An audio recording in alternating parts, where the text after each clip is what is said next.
Hello, Dato Sri. Hi, my name is Loveleena Enggat from Miri, Sarawak. Congratulations on your concept of Satu Malaysia.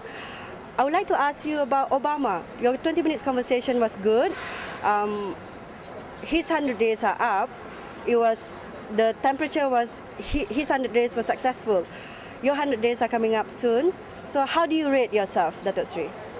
Well, thank you very much, Loveleena, for your wonderful question. Yes, I had a very productive and very lively conversation with President Obama. I can conclude that we share quite similar views on many issues.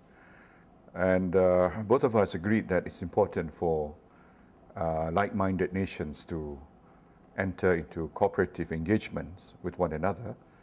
And I'm looking forward to meeting with President Obama in the near future, whether in Washington or in Kuala Lumpur, so that we can take our relationship further. We had a good beginning with that telephone conversation. I appreciate the fact that he took the time to call me, and I'm looking forward to a long-term, productive and useful relationship with President Obama. On the question of my 100 days, it's difficult for me to comment on myself, but basically we have put forward the agenda for the new administration. As you know, I have announced several measures, particularly the 27 subsectors that have been liberalized, the liberalization of the financial sector, the banking sector. I think it's a very positive step forward. I intend to manage the Malaysian economy in a sense that initiating changes that would be a right signal to the market.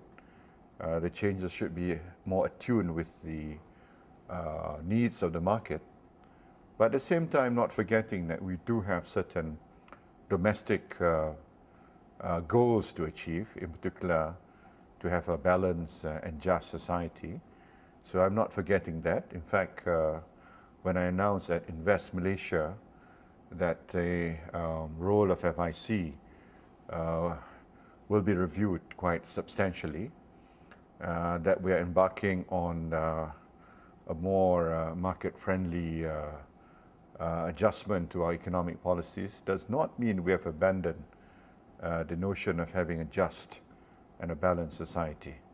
The only thing we have done is to ensure that the instruments that we use will be instruments that are more attuned and more market-friendly than establishing a quota and a more rigid system that has been in place in the past. This concept, One Malaysia, I think its momentum is on our side, so to speak, in the sense that people have become to embrace the concept of One Malaysia, certainly within the context of Sarawak. As you know, it's a very good example, epitome of what we mean by One Malaysia. We've got three major ethnic groups living side by side. I think we have to emphasize, one is the cultural side. I attended the Hari Gawai, and a few days ago I was in Cebu for the Chinese cultural community gathering. I've also attended some functions relating to the Malay community and the Dayak community. That is to emphasize the need for us to accept this notion of a plural society, that diversity is in fact our strength. When I propounded this concept of One Malaysia, it is the major principle underpinning that concept of One Malaysia is the outlook, the attitude that we have. The attitude should be one of embracing this concept of one Malaysia, diversity, plurality, as opposed to tolerance. So that, I think, is something which I will continue to talk about. And policies of the government should be policies that will be seen as fair to all communities.